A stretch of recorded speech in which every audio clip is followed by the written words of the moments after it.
So we wish you very good afternoon to this last talk of mine, and I hope you all have a very nice interactive session over these few days. Okay.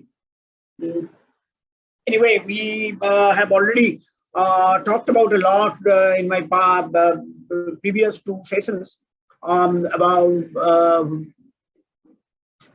talked about a lot in terms of displaying in fact a lot of atomic force microscope related images. Okay, but it's very important a tool in today's material science or physics. I mean, I have to show you many examples, although there will be some obvious repetition. Okay, but I have consciously tried to avoid. This is one of my favorite lectures. Actually, this was made in a very different perspective, but to avoid significant repetition, okay, which I had talked about over last 2 days. I mean, on 1st and 3rd of June. I mean, I had actually tried to intentionally avoid majority of those things, although some things cannot be avoided and should not be avoided also, in my opinion, because in talked about certain results without talking much about the power and beauty of atomic force microscope. Okay, so in terms of that, even though some such repetitive slides you see, I assure you that in today's lecture, I will try to touch upon or highlight or share with all of you a very different angle of the same problem, okay, from where one can look into. Now, when we talk about atomic force microscope, the background is actually pretty interesting and important. In few of these initial slides, I will keep reading word by word, since Professor Pandya told it's a good suggestion, and that's the way I had also thought. So in terms instead of skipping anything, each and every word is important, and so that's why, unlike my any other talk I give, or say for instance last two talks, I mean, I have decided to word, particularly for our young students, decided to go through each word by word and line by line for a few slides in the beginning. Let me start. Atomic force microscopy, in short AFM, is a type of scanning probe microscopy, abbreviated as SPM, with demonstrated resolution. Remember, this is a very important aspect, with demonstrated resolution on the order of fractions of a nanometer. You can imagine this is other way around, is more than 1,000 times better than the optical diffraction limit. Okay, and the initial publication about the atomic force microscopy by Binning, Kuwait, and Gerber in 1986 speculated about the possibility of achieving atomic resolution. Profound experimental challenges needed to be overcome before atomic resolution of defects and stages in ambient conditions was demonstrated in 1993 by Onesorg and Binning. Now, the information is gathered by feeling, in case of AFM measurements, the information is gathered by feeling the surface. Remember, it's very important. By feeling the surface with a mechanical probe that is typically known as a tip, TIP tip, okay? It has piezoelectric elements that facilitate tiny but accurate and precise movements on practically the electronic command, enable precise scanning, okay? It's very important. So it's basically electronically one is to something that means the tip fills the surface, okay? And the piezoelectric element, something happens when it feels, something happens, something is actually done in terms of mechano-electronical way. such that the piezoelectric elements that facilitate tiny but accurate and precise movements of the tip, okay, on command-enabled precise scanning. It's very, very important, remember. AFM has three major abilities. Any atomic force microscope has three major abilities. One is, of course, when I say this, I don't mean that very rudimentary or the primitive level of atomic force microscope, which may not be having all of these things. For any modern day commercially available atomic force microscope unit, it should have three major abilities. One is force measurement, another is topographic imaging, and the last one is manipulation, nano manipulation. In principle, using an AFM machine, also one can do nanolithography. It's very, very interesting where you don't require any photoresist, any high-end writing capability or sample preparation capability. One can directly write on a material. Okay, it can be physical writing by removing material, okay, or displacing material, or it can be thematical writing as well in terms of changing the work function or the local current map, etc., etc. Now, in force measurement, AFMs can be used to measure the forces between the probe or the tip and the sample as a function of their mutual separation. It's very important. I repeat, in force measurement, AFMs can be used to measure the forces between the probe, that's the tip, and the sample as a function of their mutual separation. In contrast, for imaging, the reaction of the probe to the forces that the sample imposes on it can be used to form an image of the three-dimensional shape, that's the topography of a sample surface at a high resolution. I repeat, for imaging, the reaction of the probe to the forces that the sample imposes on it. Okay, the reaction can be equal and opposite reaction as per Newton's third law. Okay, so the reaction of the probe to the forces that the sample imposes on it can be used to form an image of the three-dimensional shape, that's the topography of a sample surface at a high resolution. This is achieved by raster scanning the position of the sample with respect to the tip and recording the height of the probe that corresponds to a constant probe-sample interaction. On the other hand, in manipulation, using an AFM, the forces between the tip and the sample can also be used to change the properties of the sample in a controlled way. That's what I told you some times ago.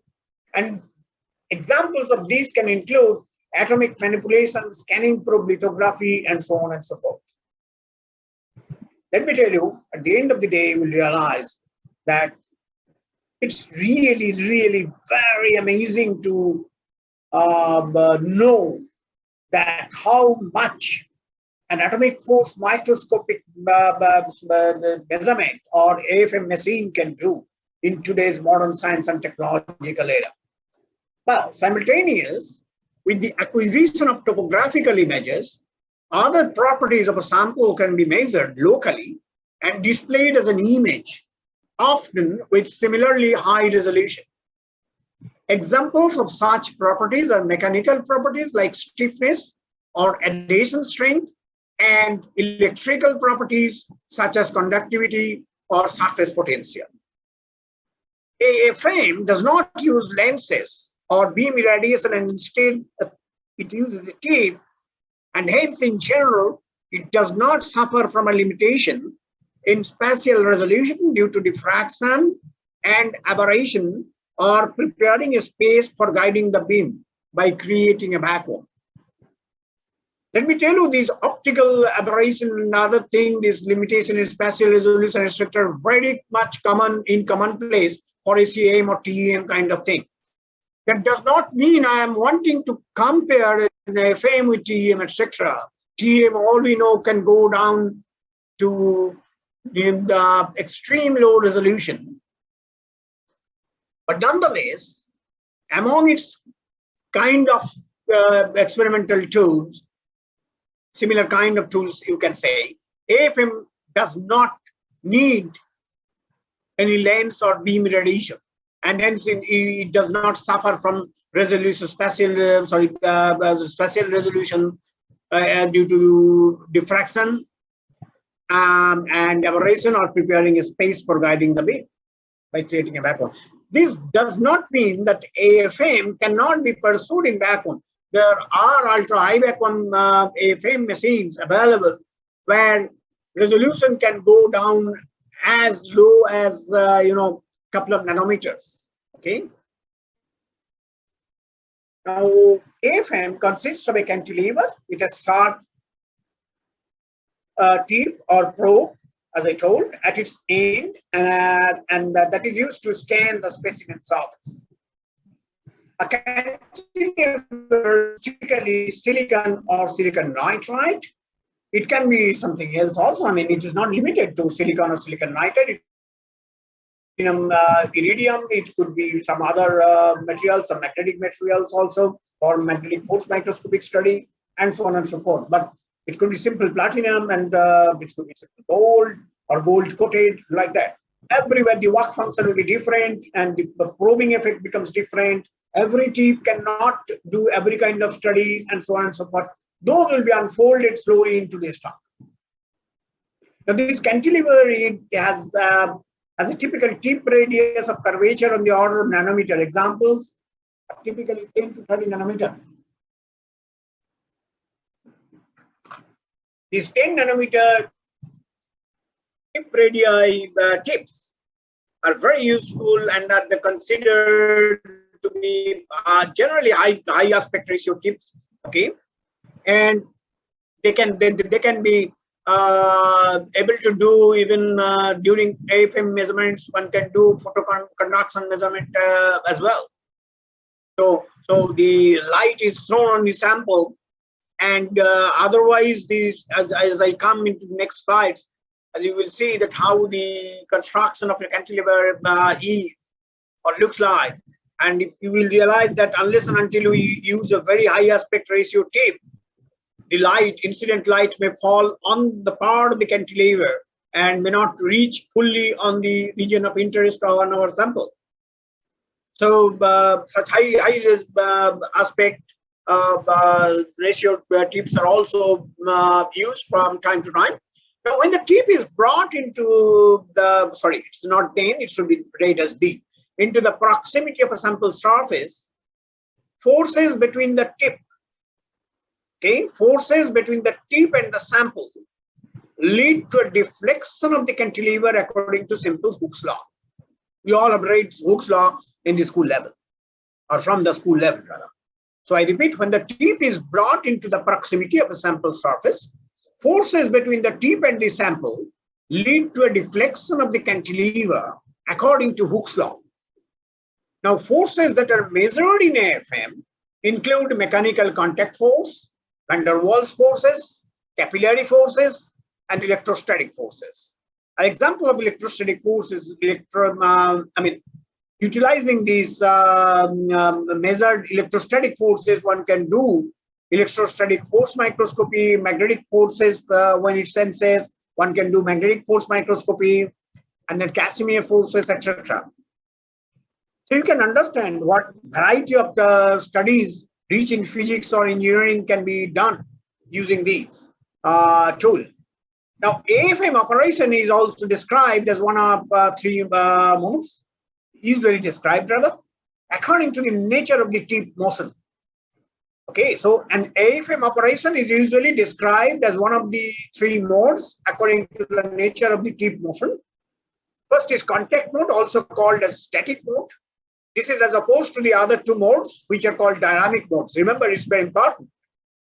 Okay, and then is the tapping mode, also called intermittent contact mode, AC mode, or vibrating mode, or after the detection mechanism, amplitude modulation AFM.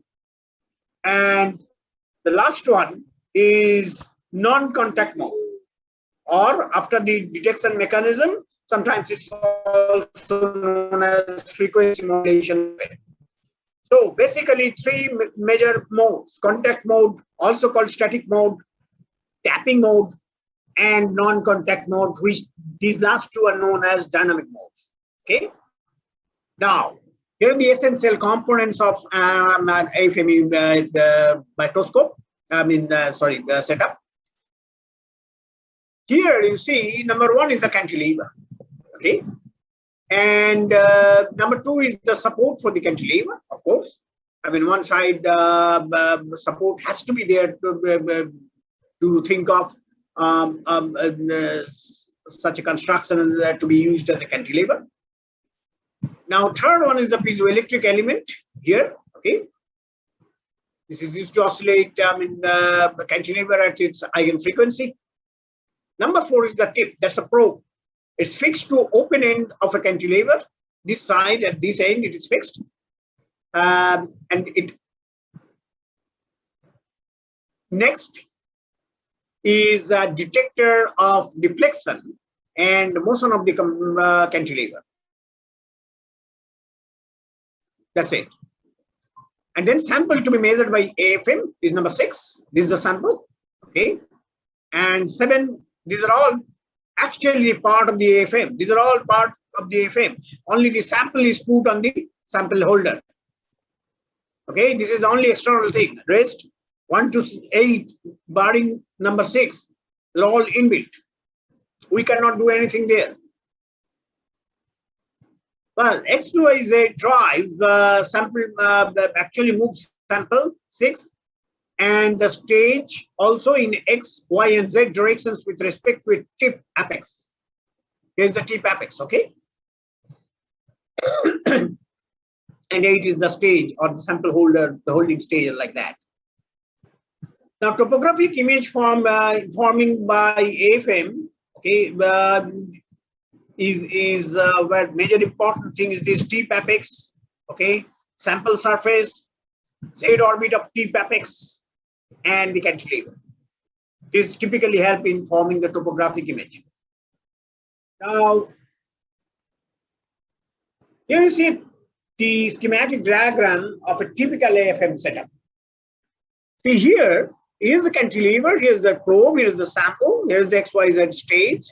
Okay, the sample can move up and down, the sample can be moved in this direction if we call it to be X direction, can go to the other direction if we call it to be Y direction, facing the quadrant, the 4-quadrant photodetector. Okay, so this can be called Y direction, this can be called along the AFM cantilever X direction, and then Z direction will be around the laser. Okay, now, so typically a 4-quadrant photodetector is used, and cantilever deflection is usually measured by this 4-quadrant photodetector. There's a small laser beam, okay, and the cantilever keeps vibrating, okay. And AFM generates images by scanning a small cantilever over the surface of a sample. So it scans and can go like this physically whenever needed. It can go, it retracts itself along the vertical direction, or say, and goes like this and that. Okay, so the sharp tip on the end of the cantilever contacts the surface, and let me tell you, it actually does not contact. We say it's contact mode. We say the sharp tip on the end of the cantilever contacts the surface. After that, bending the cantilever, etc., etc., etc., but actually it never contacts. It's a no-touch facility. It's a no-touch setup. Remember, if it keeps touching the actual surface physically, the tip will get destroyed almost in no time. So still, Y contact mode goes so close that one can assume that it's almost in direct contact, but it's not. So the sharp tip on the end of the cantilever contacts the surface. We can say like that. It's typically told bending the cantilever. So when it does so, what happens is the cantilever bends and changes the amount of laser light, okay, reflected into a photodiode. So the sharp tip on the end of the cantilever contacts the surface, bending the cantilever and changing the amount of laser light reflected. It's very simple. Thought-wise, it's very simple. As the cantilever keeps coming up and down and keeps moving like this, so it doesn't follow a straight path, because no surface is perfect. I told on the other two lecture days. Okay, so there will be always some roughness, etc., on the surface, and accordingly the cantilever will adjust itself to rather its movement. And every moment it goes up or down, etc., the bending becomes different, and the amount of laser light reflected into the photodiode also changes. Obvious. It deflects from here or it deflects from here, and obviously. So the height of the cantilever is then adjusted to restore the response signal, resulting in the measured cantilever height tracing the surface. I repeat, the height of the cantilever is then adjusted to restore the response signal, resulting in the measured cantilever height tracing the surface. I tell you, there are a large number of books on today's date which exist, okay, and tons of review articles, even probably millions, thousands of papers will be there on atomic force microscopy related studies. So you can go through any rudimentary article, even starting from Wikipedia, how does it work, etc., etc., etc. Okay.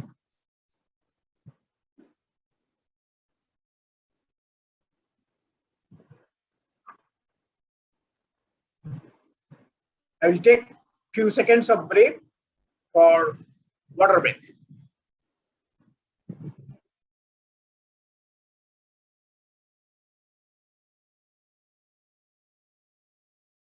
I'm back.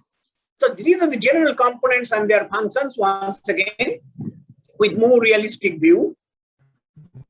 You see, this is the cantilever. You can see it can go up and down depending on, that's what I was telling, depending on the roughness of the sample surface roughness, okay?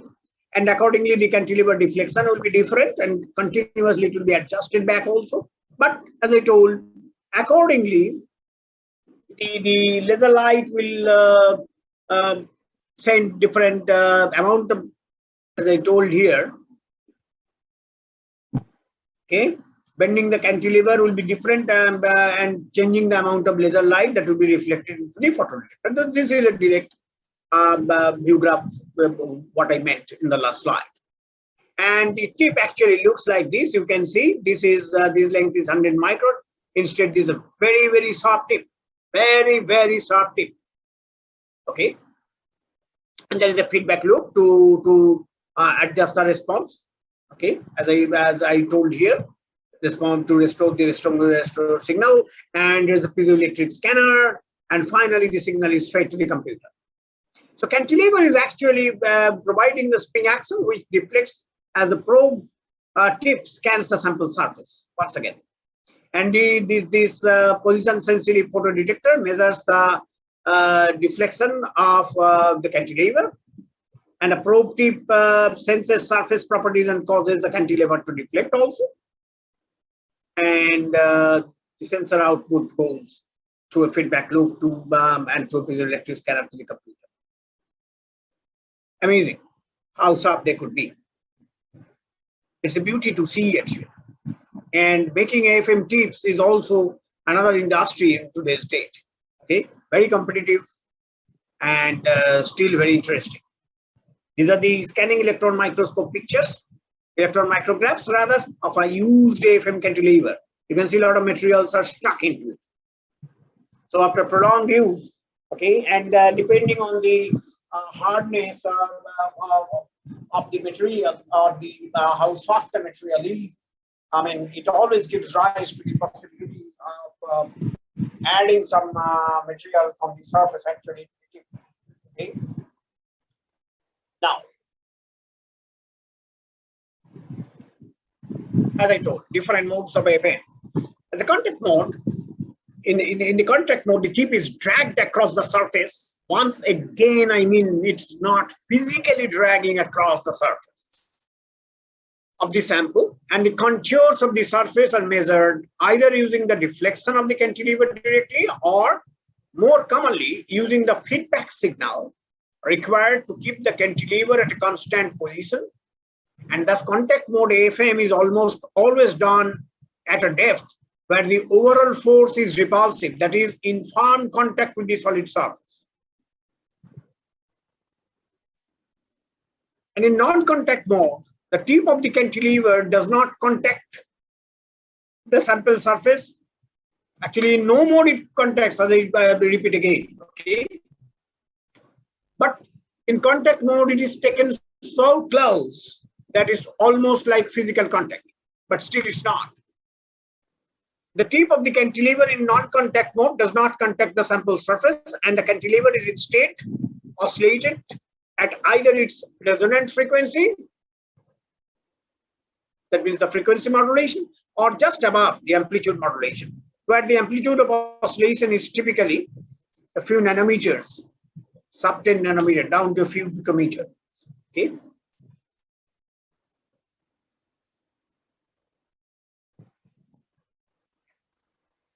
Now, this is a contact mode. Okay. And so deflection of cantilever is kept constant. And non-contact mode, actually what happens is the tip is oscillated at the resonance frequency, and the amplitude of the oscillation is kept constant. And tapping mode is somewhere between the contact and the non-contact mode. So that's why it is known as, it is also known as a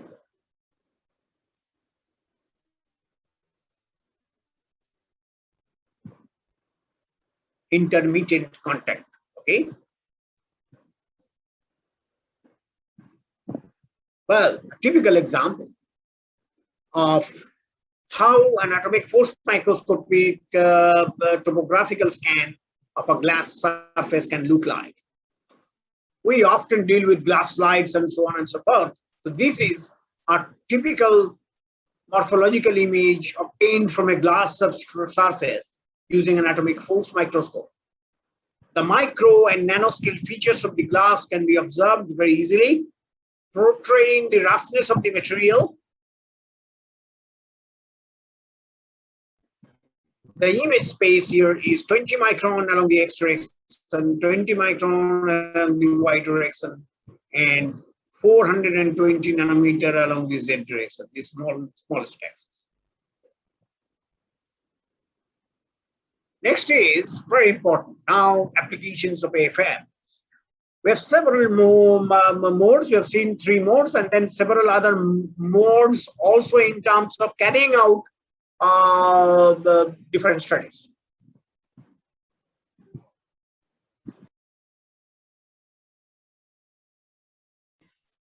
Now, one to start with is the Kelvin probe force microscopy, also known as KPFM. Previously, it was more popular as surface Kelvin probe microscopy, or SKPM. These days, KPFM is also equally good. Okay, some people also call it as surface potential microscopy. Is a non-contact variant of AFM. With KPFM, the work function of surfaces can be observed at atomic or molecular scale. That means it is with high precision, plus minus 10 millivolt. You can imagine it's extremely low resolution. Then comes electrostatic force microscopy, dynamic non-contact atomic force microscopy, where the electrostatic force is probed. Dynamic here means that the cantilever oscillates and does not make contact with the sample. This force arises due to the attraction or repulsion of separated charges.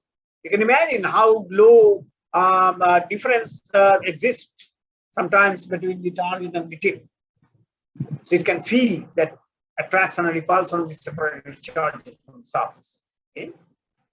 And the magnetic force microscopy is the next one. That's a sharp magnetized tip, the magnetic sample. That's essential. And the tip sample magnetic interactions are detected and used to reconstruct the magnetic structure of the sample surface. I will show you a couple of examples. Conductive atomic force microscopy is a mode where one simultaneously measures the topography of a material and the electric current flow at the contact point of the tip with the source of the surface of the sample. There is piezo-response force microscopy, which allows manipulation of piezoelectric or ferroelectric material domains where an alternating current bias is applied to the probe tip. This is a little different. PFM is a little different. Okay? You can imagine what kind of wide variety of physics can be realized, can be pursued, and where this can lead to in terms of doing engineering of materials.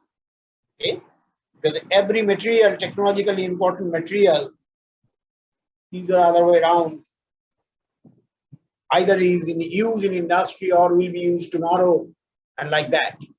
If not one particular material, but there will be some of the other material. Okay, but of different class, could be of nearly similar nature, and so on and so forth. So, sorry.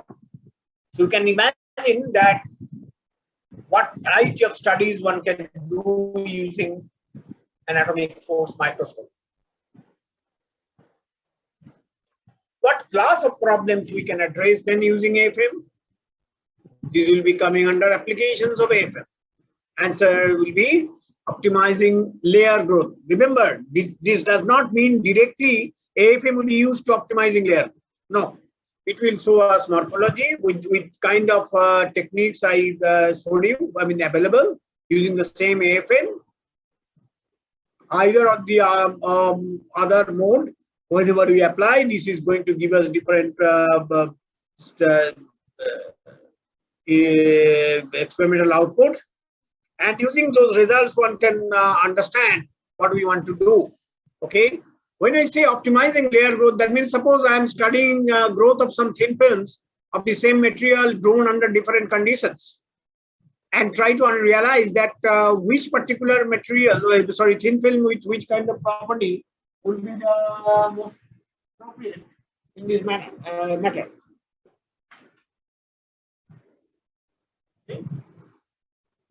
So, but then optimizing the layer growth is very important for any possible applications related to thin films and this thing, starting from optoelectronics to electronics to photovoltaics.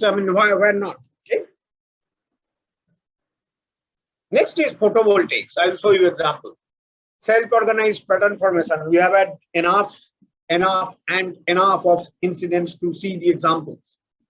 Then nanoscale functionalization of pattern substrates. Enough of examples I have shared with you. Field-induced doping.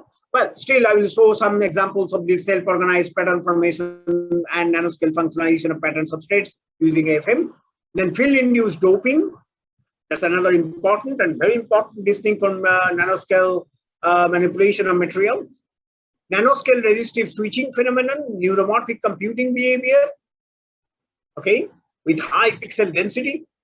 And then morphological studies and chemical etching, how this thing in material or surface evolves. And then plasmonics, we have all seen these things, the examples, few of them will be probably a repetitive story, but nonetheless, I will come slowly and have consciously tried to avoid these things.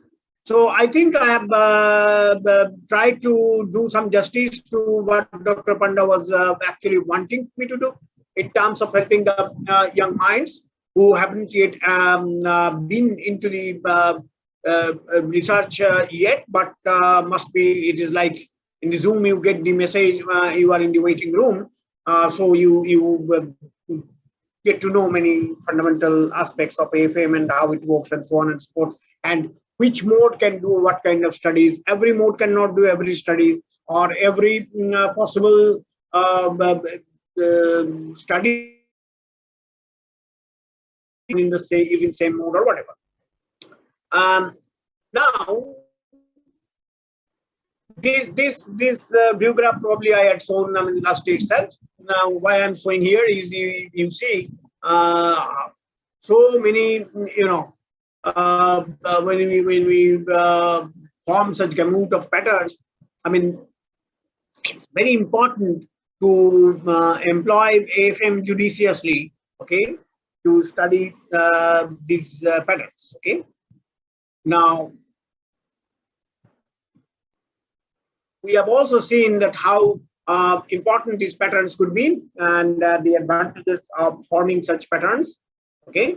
Very different research areas can be addressed. I mean, 7 are listed here. It's not limited to only to these kind of research areas. These as a whole form a different research area each, okay. Now, this big graph we have seen yesterday. I'm going to repeat it. I'm going to share it again. But as I promised, today I'll be showing you in a very different perspective. Okay, I'm not getting into the detail of how it was formed, etc., etc. All I can tell you is this is a patterned germanium surface using gold ion beams, where patterning was found to have an extreme high ordering. Okay, the highly ordered patterns goes beyond saying. The moment we look into the topographical image as listed in this figure number D or image number D, this is a typical example of a schematic of KPFM or conductive AFM or morphological this thing. Conductive AFM mode, when we carry out, then morphology is also recorded alongside registering the current bands. Okay, and actually Kelvin probe force microscopy measurements give us to have information on the contact potential difference between the tip and the surface. Okay, and if we know that tip material, that means its work function will be known, and then one can easily find out the work function of a sample in terms of a thin film or a bulk material, etc. By easily using this equation. One has to simply subtract the contact potential difference BCPD between the tip and the surface from the work function of the tip. Okay, and these metallic tips could be platinum, tungsten, gold coated tip. Now, what we see here is in image B is the BCPD map. As I told you, it follows the patterned surface morphology. It has a 1:1 correspondence, because this is the morphology, 3D image, but very clear, high degree of ordering present. And you see, this is the work function map. We've converted from here to here, pixel to pixel, pixel by pixel conversion through the software. And here is the topographic image. Here is the blue line. Here is the white line. This gives us to draw a line profile. I mean, obtain deep line profile actually shows us like this. That, as I told you yesterday, that in the groups of this pattern surface, the work function goes down a little bit, whereas on the ridges, the work function is higher. So this clearly manifests that there is an isotropic morphology and in turn an isotropic work function present on this same material. What I mean is, we go to these valley regions, okay, sorry, these groove regions, we get to see a different work function of the same material. And at the top of the ridges, we get to see different work function. Okay. Now, next we come to magnetic force microscopy. There is a movie going on here. You can see very easily. The cantilever is carrying. From here, you can see that cantilever is actually not touching the surface, physically not touching. Now, this is very similar to the KPFM behavior, but only the difference in major terms is a magnetic is needed to do the MFM measurement. Okay, And these magnetic tips are typically fabricated with cobalt chromium compound or cobalt platinum compound, okay, and so on and so forth.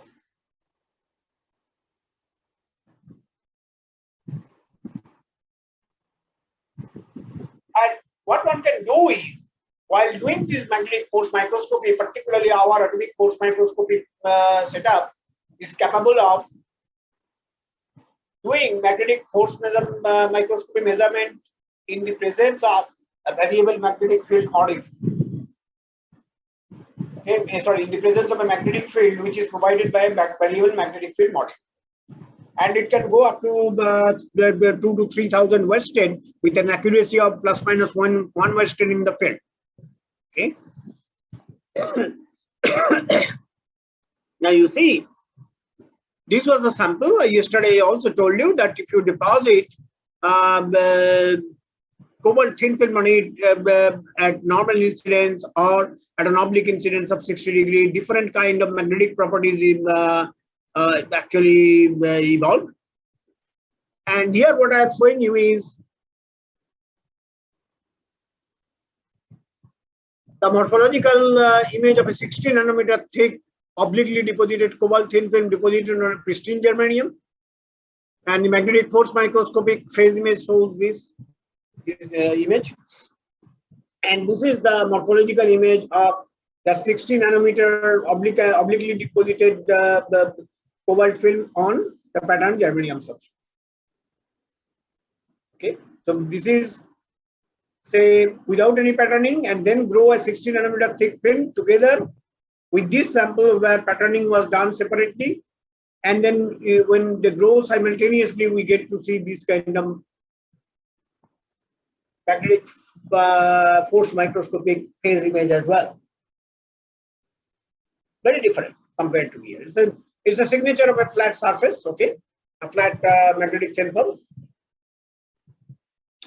And here you can see this is perfectly following the morphological image. Okay, so these domains are very magnetic domains are seen very clearly. Now you know what is interesting is, if we do these magnetic force microscopy measurements under an applied magnetic field, and we keep varying that field strength, you can see what happens. As I was telling you, in one case, the magnetic field was, see, what we were discussing yesterday, one was to measure the magnetic property, the magnetization. Relative magnetization was measured using certain magnetic measurements like MOC or VSM.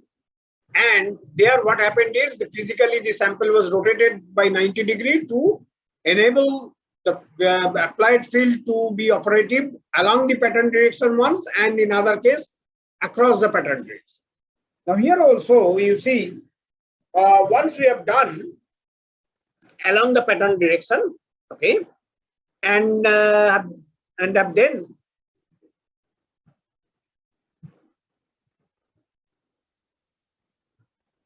kept on changing the applied magnetic field from 500 Gauss to 1500 Gauss, and you can see that the domains are slow getting disappeared fast. And at 1500 Gauss, nothing is there. So that means the complete spin reorientation took place. Everything is gone, disappeared. Yes, there is in the background is a little field of this kind of pattern. This thing is there, but that's not the thing we need to concentrate. Actually, nothing is about it. Okay, you see here itself, it is disappearing very fast. Okay, and for 1500 Gauss, all the spins got reoriented. In contrast, when we physically rotate the sample, okay, by 90 degrees, so we enable again the direction of the applied magnetic field to be perpendicular to the pattern direction. And then you see what happens. Even if we apply 1500 Gauss, the spin reorientation is far from being taking place in totality. You see, still there is a signature of this thing, whatever we were seeing in 500 Gauss for the parallel direction of magnetic field applied with respect to the pattern direction. So this shows that why we get to see different magnetic properties in terms of coercivity, or I told you yesterday categorically that in one direction it is magnetically more harder, revealing a different kind of coercivity. Okay, but that was through a different measurement, and here this is a qualitative proof. From here we are not measuring anything. This is a qualitative proof.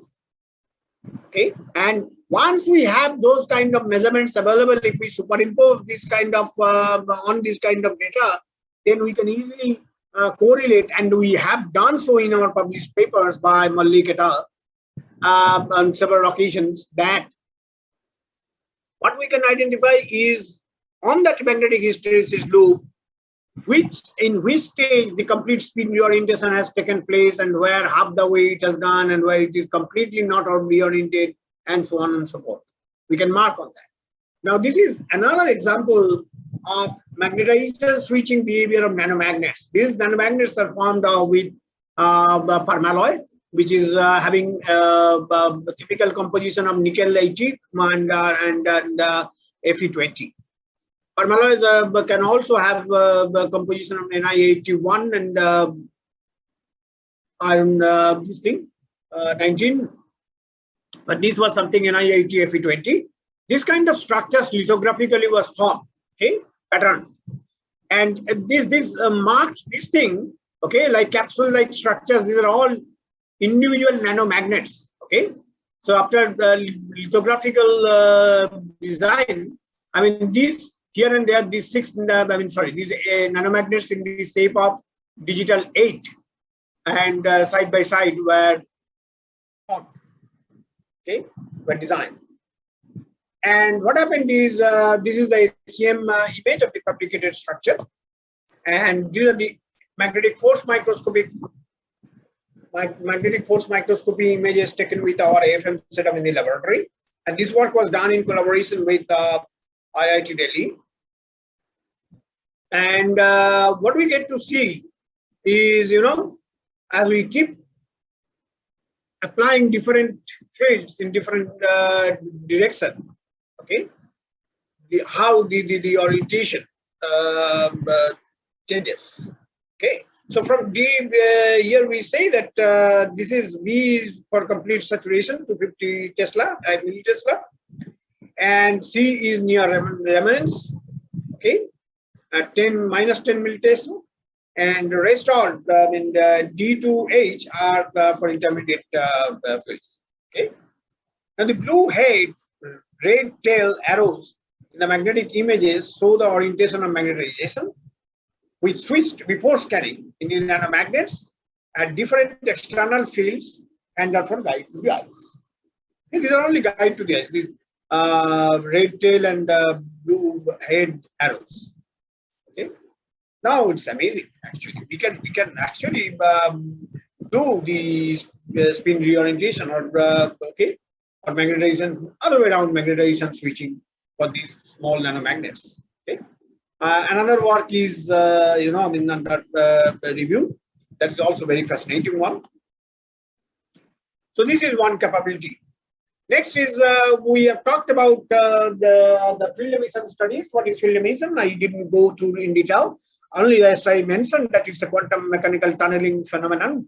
So in vacuum, what it does is where electrons pass from one emitting material to the another to a barrier that means inside vacuum in the presence of a high electric field. And this is the Fowler-Nordheim equation. This is very popular and familiar in terms of field emission studies or cold cathode electron emission studies. Now, what is the field emission studies? Field emission can happen in any temperature, but when we get to see it at room temperature, typically the cold cathode electron emission studies actually is a more popular and appropriate nomenclature to use. Okay, so this is a schematic diagram of field emission. Now, the emission current from nanostructures is known to be strongly dependent on three factors: work function of the emitter surface, radius of curvature of the emitter, and emission area. We have had some fairly good discussion. Now, stability and lifetime are important issues for any field emitter. Okay, why? Because materials having lower work functions can produce a higher electron emission current. Okay, but the selection of the proper material is, that's why, very important. And emission current can be further enhanced by increasing the aspect ratio of the nanostructures, or say by assembling them into arrays, or by decorating their surfaces with low work function material, or say variation in the structure and size can also bring tunability in the field emission characteristics. Now, smarter techniques will be useful for synthesis of nanostructures having optical field emission properties. That's a different aspect. But important thing is that any field emission studies but pursued, these are bulk properties. Bulk studies. Okay, the entire sample we basically contacts are made, and one can one rather studies the bulk property. But then that can never tell us what are the electron emitting sites from a nanostructure, and these actually led to a common notion, as I was telling you the other day also, that silicon nanostructures are due to so poor performance, and that's what people had seen also, and that's accepted also. Because of these the high aspect ratio structures, when the possibility of getting having native oxide immediately can put such restrictions. But then in contrary, what we had shown through these local probe measurements is that, I mean, these things can be overcome, and silicon can still yield very good field emission characteristics in terms of nanofacets, which follows due to ion patterning. And these are time dependent, exposure time dependent evolution of the nanofacets, where at very low fluencies we saw that basically dimple patterns evolved, which underwent a transition, and that's how with time it got coarsened. These nanocones first get formed at a fluence of 5 into 10 to the 79 per square centimeter, and then keep growing further as the ion fluence basically gets increased. These are the same pictures we saw. These are the field emission data we had seen. These are tunable, everything we had seen. Now, we also saw that in contrast to the smaller facets, the bigger facets have much more coverage of native oxide, leading to the poor performance as a field emitter. And this actually arises from the fact the work function is different, and the degree of native oxide and then the formation were different. Okay, and so one can correlate nicely these observations of TEM with the AFM data as well. Okay, the question is, and to understand, so basically physical understanding physical properties in terms of having AFM measurements on many occasions is very important. Okay, you see, this is a real image, a three-dimensional image of the same faceted nanostructures. This, okay, only thing is magnified times. You can see. Okay, see from this color code, this is a height image. Okay, the topographic image. You can see this white contrast corresponds to nearly 400 nanometer and even higher heights, and these reddish things are much below. Okay, so maybe 100 nanometers, so, and then even blue etc. come even at lower height, and then yellow thing is also pretty high. I mean, around 200 to 300 nanometer. And important thing is that almost on every apex there is little bit of this whitish contrast, and this is what I mean, that from AFM, such a high quality AFM image, you can find out that compared to many other facets, or most of the facets, some facets are having higher heights. Okay, and they cover near the they are mostly seen around the apex of these facets. And this is a true replica of this sample. Basically, it is a TM image corresponding to this. This is the AFM image of the same sample, and we get to see higher heights near the apex of many facets. So, so as I told, during the field emission measurement, that being a bulk study, I mean, one cannot find out that what are actually the electron emitting sites from these facets. Do they come from the apex? No, usually not, because as I told, the common notion was silicon nanostructure apexes, I mean, get covered with native oxide. Now, do they come from here? We don't know, because bulk current voltage spectroscopic data don't talk about from where electrons got emitted. That's very nothing more to be qualified. Okay, this is a fact of life.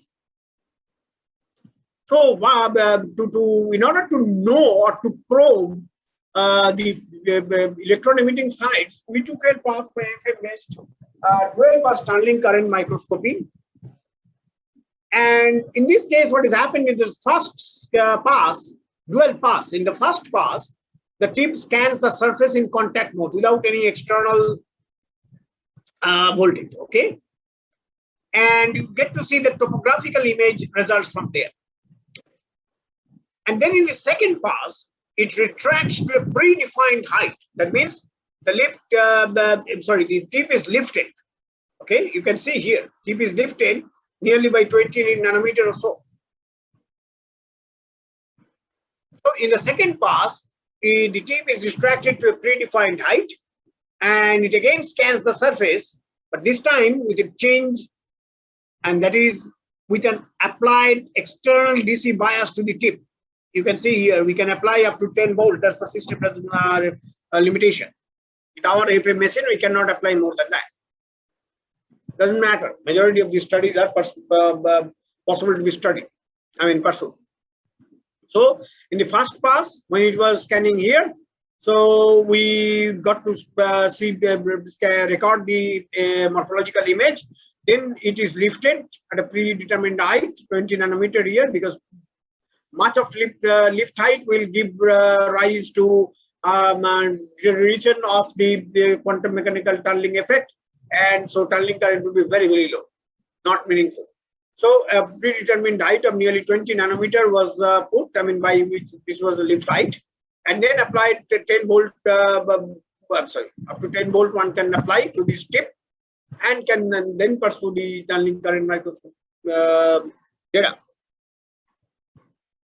So here, first pass, there is no external bias. Second pass, there has to be an external DC bias.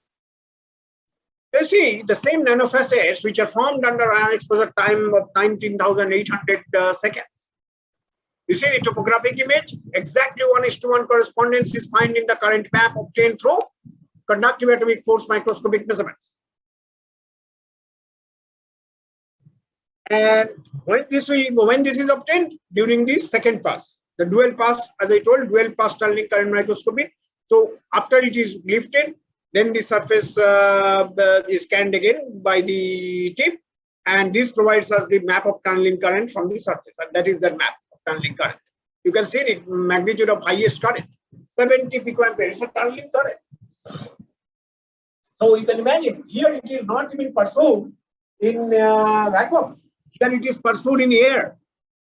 So too much of lift height will be killing the situation. So one has to have the choice of the predetermined height has to be more or less by experience and with the sense of experiment, that where it can go wrong and where we can still be within the margin. Within the proper data collection range. So this gives us a very clear signature. You see exactly same facets are located. The current map is seen everywhere. You see here it's like this, here it is like this, here this is this thing, these striations in the body of these side walls of these facets are also seen. The current varies there, okay, very low to very high and like that. So the line profiles drawn from here to here and here to here actually provides us these things. So when we superimpose, we have also superimposed this morphological image on the current map to, of course, then we cannot put any scale bar, because that does not make any meaningful meaning of those images. But then since it has 1:1 correspondence, so it is very interesting to superimpose. Nonetheless, these line profiles provides us that this is the, as we are scanning through the facets, so these are the this is the height image. I mean, this is obtained from this height image. So a true representation of the faceted structures becomes even clearer from this thing. Okay, and this is the corresponding current map.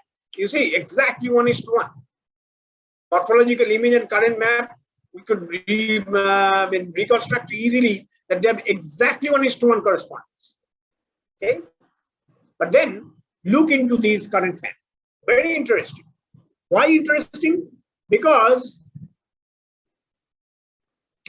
you see, the current, this is the tunneling current. That means current is not, I mean, no emission current is there and is further not getting tunneled when those tunnels, when it is the case of facet apexes. Here is the facet. Okay, this is a true representation of a facet line, facet in terms of line in scan, line profile. So from the facet apex, there is hardly any current. From the side walls, slowly here near the valley regions, very high. And again, the same thing. Near the valley region, okay, then near the facet apex, almost nothing. Here also, here also, here also. But everywhere, from the side wall and the valley regions, the current is relatively much higher. So this clearly says that the tunneling current, or other way around, the electron emission takes place at least not from the facet apexes but from the side walls and the valleys.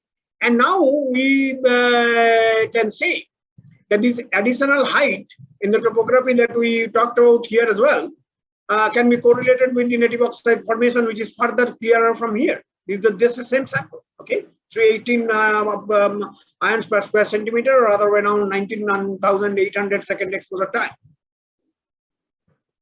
Okay, so this gives fairly good idea. So this white contrast corresponding to higher heights actually corresponds to some additional height on the facet apexes beyond these silicon crystalline facet. So there is a formation of native oxide takes place. So we can see when we concentrate on one particular facet, we get to see that this is the situation. Okay, so accordingly, the BCPD map also corresponds nicely.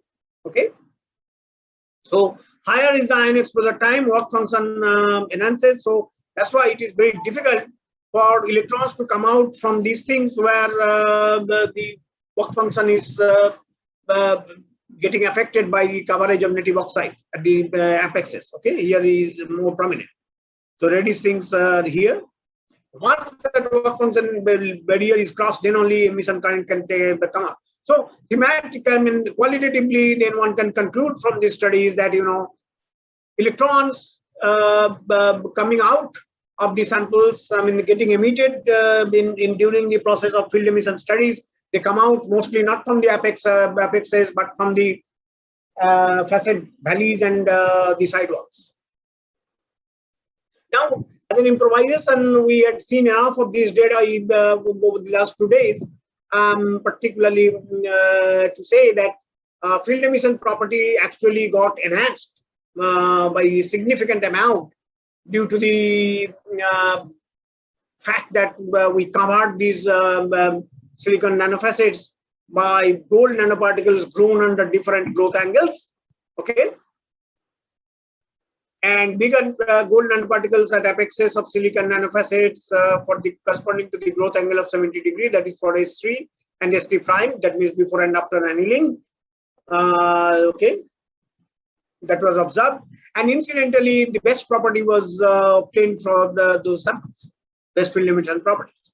And this is again the work function measurement of these gold nanoparticle coated silicon nanopassages. The gold nanoparticles are very clearly seen at the apex of these facets also, and the sidewalls also. These granular kind of things, they're all gold nanoparticles. And this I will skip because you have seen. Now this is how the facets are formed also from these ripple patterns we have already discussed. But then now another example of this transparent conducting oxide I had shown. So just take into your sorry, this is to bring into a notice once again that atomic force microscopic studies can be very powerful to provide us not only the in terms of the confirmation of pattern formation, but also very nitty-gritty things can be found out to take a further decision on what kind of properties, functionalization can be done and how they should be studied to address which kind of physics and materials related thing. So here it's already shown this is good for reducing the light reflectance of light through this thing. This is for the plasmonic, but that's what I'm telling, you know, here everywhere we can correlate with the force microscopic data in conjunction with the supporting other data like SEM or TEM. Nothing is self-sufficient, and AFM does play a very, very important and powerful role. That's what my message is for all of you. Now again, I'll skip this, but now is a very interesting thing which is known as field-induced doping in an oxide layer. Here, what we have taken is 2% of aluminium doped zinc oxide. Okay, and you see what we have done here. This is the schematic diagram. So this is the aluminum doped zinc oxide layer with certain surface roughness that is schematically presented like this, and it was grown on N-type silicon coated with SiO2 and platinum, and in between the thin titanium layer also, which I have not shown here because it's not meaningful. And for this study, but then here's the platinum coated tip. And with applied bias, one can induce positive charges here very close to the surface. And another reason I have drawn this kind of this thing is budding surface roughness is the columnar nanostructures are also observed through SEM studies because these films were grown at oblique incidences. Okay, I forgot to tell you that. So that's a true representation of both. Okay, the roughness automatically comes in picture through the columnar structure formation during the growth. And then what do you do here? This is what is the tip scans the surface. Okay, and what is being seen here is the tip voltage with the year to year the surface was scanned with differently applied tip bias. Okay, so plus 2 volt, plus 4 volt, plus 6 volt, plus 8 volt, plus 10 volt, like that. And this is done at 2 volt. Okay. So what is shown here? A and B. So the relative change in VCPD map is the contact potential difference, the map between the surface, contact potential difference between the surface and the tip. That map in here, what it shows is A and B. So the relative change in VCPD maps of an aluminum doped zinc oxide film or azo film after scanning with B tip is equal to plus 2 volt to plus 10 volt. Okay, and minus 2 volt to minus 10 volt. So here the positive tip voltage was applied, plus 2 volt here, plus 4, plus 6, plus 8, plus 10. And then we measure the change in the VCPD values accordingly with different applied tip voltage. And here for the negative cycle, this. Now it is important to see that amount of change in VCPD is not unique for the applied tip bias plus or minus. You can see very clearly. Here it goes all the way up to 100 millivolt. Okay, and here it is going in the positive cycle only up to 55 millivolt or so. Okay, so this indicates that different kind of charge doping is taking place locally. So different kind of charge induction is taking place depending on the tip bias. Okay, and this actually lies with tremendously defined potential of such techniques in terms of nanoscale engineering of different optoelectronic materials. For instance, when you calculate the effective donor density, okay, corresponding to the unbiased, that is no tip voltage was applied after scanning with positive bias, that with +2 volt tip voltage, and negative biased tip of -2 volt. We found through BCPD measurements, the calculation provides us the donor density to be 1.83 into 10 to the power 19 for unbiased case, 3.32 into 10 to the power 21 for +2 volt tip bias scanning case, and 1.11 into 10 to the power 18 centimeter inverse cube centimeter cube inverse for the scanning performed with -2 volt of tip bias. You can see how the donor density can be varied locally, and you can scan only up to this much. That's what has been done, and then differently biased. You see the change in visibility is clear, so automatically donor density is going to be changed. You can assume over this 5 micron by 5 micron scan area, and over every desired thickness, okay, or different distance, we can choose a very different tip bias voltage, and the work function will be changed automatically. Okay, and these are 3D images, okay, showing the relative changes with the respective surrounding ones. So basically, it is showing in one case as if it has gone down, or in one case has protruded. You can imagine this is a 3D image, okay. So now I will get into the probing of nanoscale resistive switching behavior. This is on from a copper oxide surface. The two types of films were prepared at two different growth angles, 0 degree and 50 degree, and both are mixed phases of copper oxide CuO and CuO phases, which is quite natural and commonly seen. However, sample S2, which at 50 degree, was having a better crystallinity. And these are the corresponding VCPD maps, and the contact potential difference maps obtained from the Kelvin Force Microscopic measurements. Film thickness was 250 nanometer. So since the crystallinity, degree of crystallinity is very different in the films grown at 50 degree oblique angle growth, which is very clear from almost a single peak. Although this is another peak, there's a 002 peak, which is being shown in the form of a magnified plot. And so obviously the expectation would be that the charge transport properties will also be different, which is very much dependent on the work function, and is confirmed through these measurements. S2 has a relatively higher KDR density as well, nearly 3,000 times, because in this case the structural defects are very less.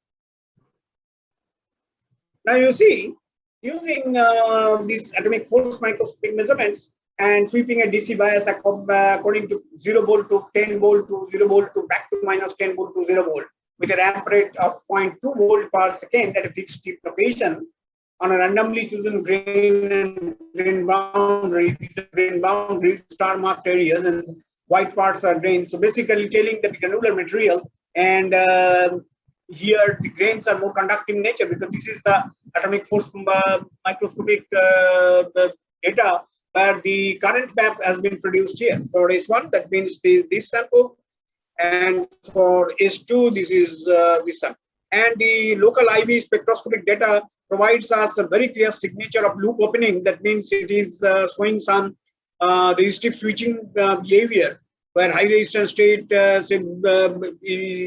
it needs some voltage to be put to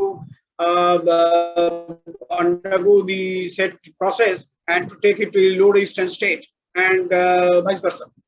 In contrast, for this film, which has much better crystallinity and different work function, also having a very less structural defects, this shows almost Schottky-like behavior in terms of IV characteristics, and this is the typical current map. Okay, so what we get to see here is more defective sample shows resistive switching. Now we get into more detail. I mean, we identify from here that the cell voltage is somewhere around 7.5 volt or so. Okay, where we see a sub transition from the high resistance state This is 6 to 8 volt, so somewhere around very close to 8 volt. So if we take a projection, this turns out to be 7.5 volt or so. So there the resistance can be switched from a higher resistance state to a lower resistance state. And this is the red plot corresponds to a grain boundary area, the spectroscopic data collected from the grain boundary areas. That's a typical star marked area on this image. And the blue one corresponds to a grain from a grain. Okay, so not much of a difference, but still a little bit. But nonetheless, the set voltage is needed to switch the value from a high resistance state to a low resistance state is close to 7.5 volt. And when we scan, assuming that this is the copper oxide sample, and this is actually from 130 different spots, we measured the data and we saw the statistical change, and we saw that within plus minus 1 volt, more or less the set voltage is obtained for 130 different randomly chosen spots on the sample. And everything was done by conductive FM4 mode measurements. And you see here, the variation in the set potential remains within plus minus 1 volt, that is set voltage of this thing, 7.5 volt.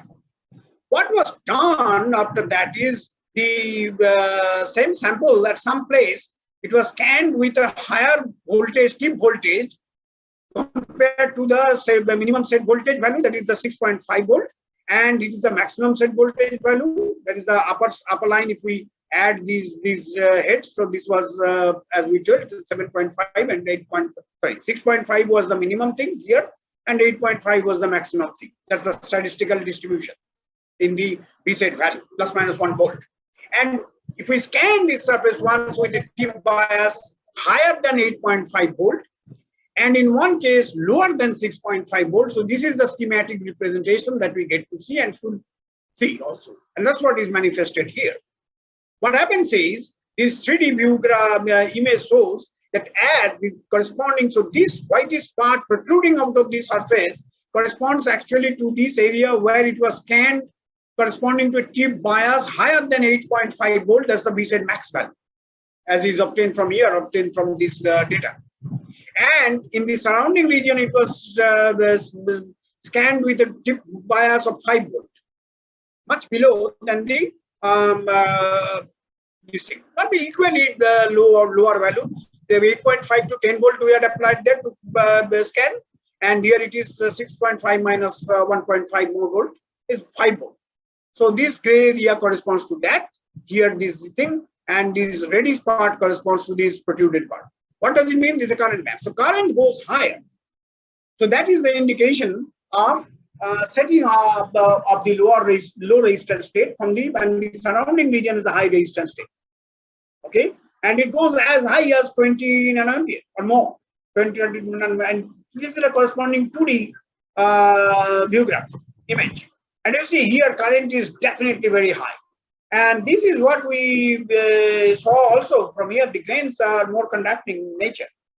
So the outcome of the same scan performed on the sample S2, which has much better crystallinity and less structural defects, this produces nothing. The whole scan area was obtained with a tip bias, applied tip bias of plus 10 volt. So nothing changed. The current band was as good as like this. Okay. So this says that the set voltage and reset voltage can be experimentally found out through FM based measurements, and then subsequently these are nothing but the conducting filaments, which is believed to be responsible for the resistive switching behavior to happen or to be observed.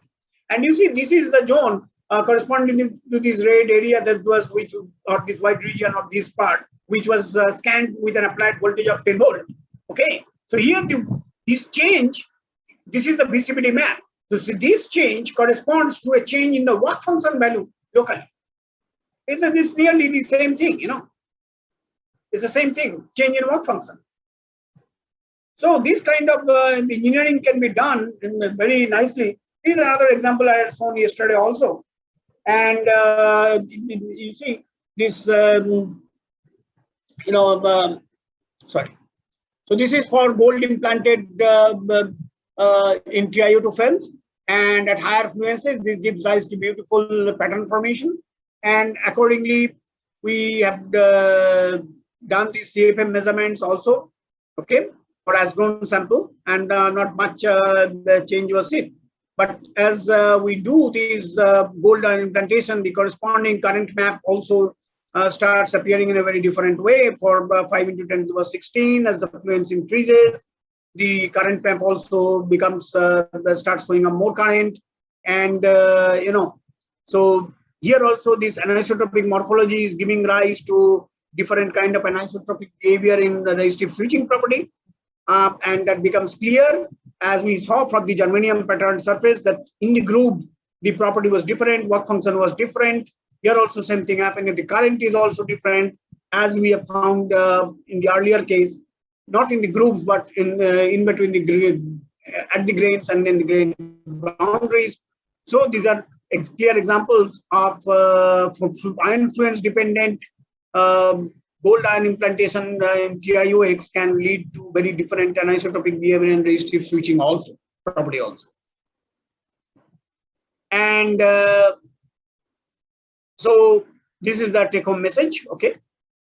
And then here is variation in the work function, which always is supportive of this kind of measurements. Is very seen. This is also showing amorphous, anisotropic behavior, and is also getting changed with increasing ion fluence because more of oxygen sputtering takes place. So the preferential sputtering gives rise to more of metallic nature. That means the surfaces become Ti rich rather than oxygen. And then Ti:2O ratio also gets modified, leading to high increasing value in the work function. Okay, and this is what once again is set and reset value changing accordingly. We have done a lot of neuromorphic studies using all FM, but time restriction is there. I have maybe hardly 5-7 minutes, so let me conclude here with this kind of measurements. That as grown film TiO2 film does not show resistive switching behavior in this case. However, after implantation of gold ions in these films, it shows resistive switching property very nicely. We have probed for this system also.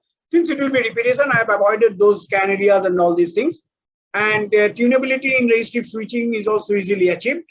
We saw those values also. These are the set reset voltages, how they get tuned. And due to self-organized pattern formation and nanoscale, a tunable anisotropic resistive switching behavior was also observed or could be observed. Okay, and you can see over 100 points how narrowly it is distributed once again. Okay, for different influences within ±1 volt roughly. Okay, so rate corresponds to the 5 into 16 influence, and here is this thing. You see the variation in the set reset voltages is very, very low in contrast to the previously displayed copper oxide case of ours. And this is again the conducting filament formation takes place. And here remember this every conducting filament wherever it is getting formed with the help of applied tip bias, these can be considered. So this is making conducting path throughout the material, across the thickness of the material. And each such conductive filament, just to give you a glimpse, that can be considered to emulate a biosynaptic behavior. Okay, so like neurons, we know which is the key factor in our biobrains. So this is like that. So that's why in neuromorphic computing or other way brain inspired computing, I mean such electronic synapses are pretty good replacement or analogy to go for very different high-speed computing to match with human brain response and so on. So this is how this conducting filament formation and this direct probing using atomic force microscopy is very, very important. Now, couple of last examples is one photovoltaics also. It has applications. I told you. See, what happens is by proper masking, what we have done is complete solar cell structure for a CDT based solar cell. ZTO was a transparent conducting oxide. MO3 was a hole blocking layer above this cantilever layer, and MO was the back contact, and on black part is the silicon. And every interface we could probe, okay, in terms of work function. And you see, direct band bending can also be seen. And this was another work by my previous student, Dr. Ranveer Singh. And using these, AFM actually, you see, and then we had drawn this on textured silicon substrate also, the same thing. Here it is a flat silicon substrate, but we had drawn on textured silicon substrate also. I told you how chemical etching, chemically etched surfaces can also be probed by AFM. This is one example. I will show in the next slide another one. So you see, when you grow on a chemically textured silicon substrate, these conformal growth of these very thin layers is a flat one, you can see. So MO grows, when it grows on a textured silicon substrate, it grows conformally. So was cadmium telluride and other layers. So it gives an overall AFM imaging can be done. Topographic image fully reflects the growth of conformal thin films of the ZTO top layer as well, transparent conducting oxide layer or window layer. Some for the solar cells is a thin 10 nanometer ultra thin rather blocking layer grown on the main absorber layer, p-type cadmium telluride doped with copper with the back contact of moly. So molybdenum and zinc tin oxide at the top and bottom contact layers grown on textured silicon. And so you can imagine this technique can be so powerful to really study what not kind of physics, depending on large variety of research areas. Now you see direct probing, and you can see how nicely it corroborates with 1:1 correspondence it shows for chemically etched germanium substrate. Okay, this was obtained from metal-assisted chemical etching of germanium, and my student Mr. Datta is doing these studies. So this is a very recent publication. First time we could show so nicely etched germanium with high aspect ratio and extreme reduction in reflectance. That means, as I mentioned the term yesterday while showing the iron textured germanium substrates or surfaces where black germanium kind of reflectance is in, and this is even lower. This is even lower. This shows even lower kind of reflectance. Okay, and as will be very clear now from these animated data, you can see it goes all the way over the band of 1,000 to 3,000 nanometer. Reduction in this thing, so 1200 seconds. This one highest corresponding to highest stretching time. You can see where it goes. It goes below even 0.2% of reflectance. Extremely black germanium kind of this thing. Black germanium even does not show so much of high light absorption. Okay, so this could be very useful. And with this, I would like to come to conclude with the single sentence take-home message that AFM and its different modes are extremely useful for probing multifunctional materials. And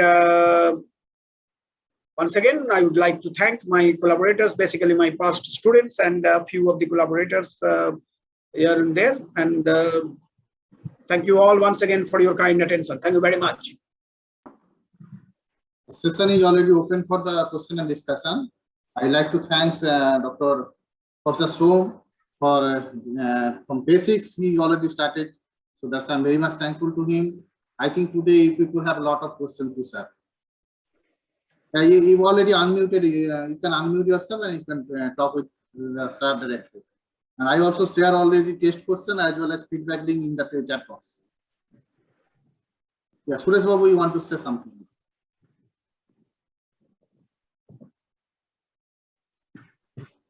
Suresh Babu, no.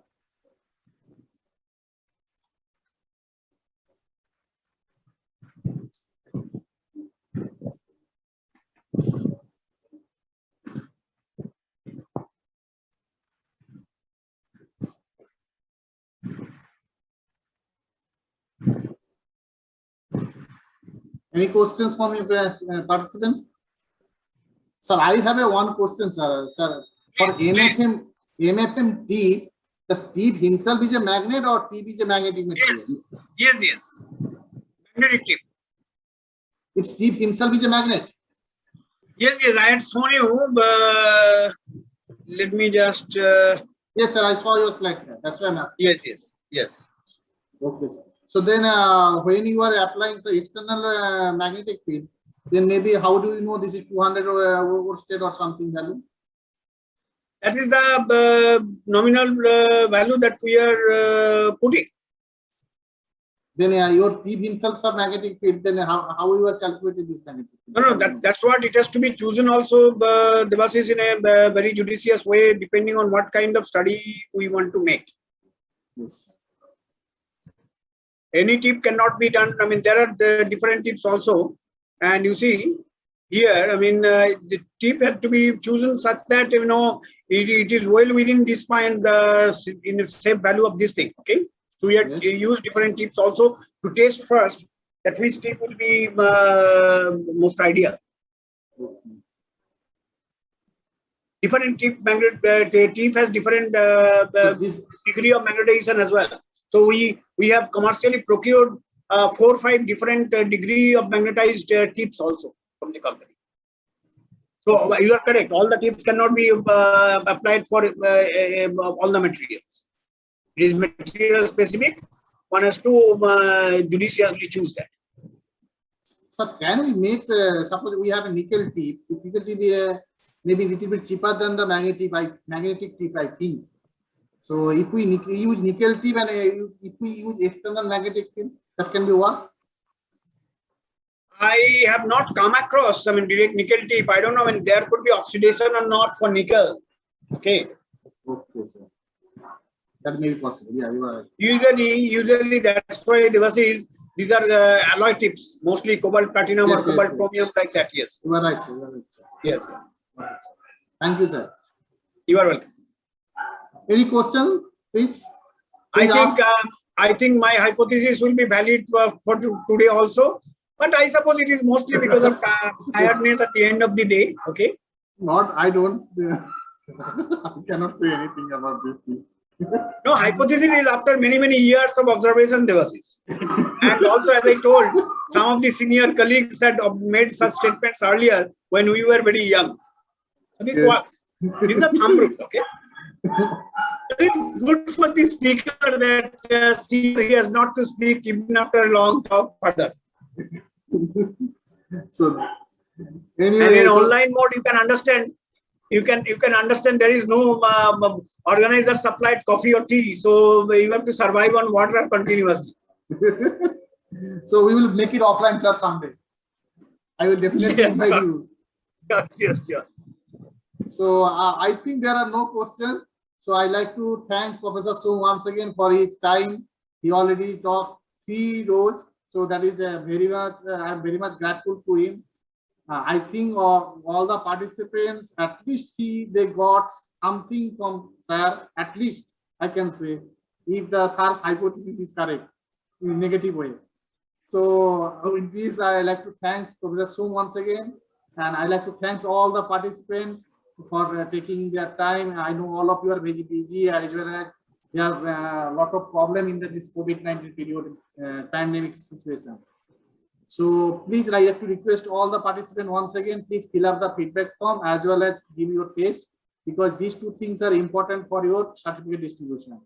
We need at least 60% marks as well as 80% attendance in your test as well as attendance. So with this, I like to thank speaker Professor Som once again. Heartily thanks to him, and I'm voting this session. Yes, and just as a last remark, I mean, I hope I could reach to all the young participants with my effort to some extent. I'll always be available over email or whichever way you want to contact, if at all any question, etc. is there. Okay. It was wonderful talking to all of you. And I suppose since this is my last lecture, I mean, I once again want to thank Dr. Panda for his tremendous effort to coordinate this thing in tough time. Okay, so thank you all the participants, thank you the faculty colleagues for whom mostly it was organized for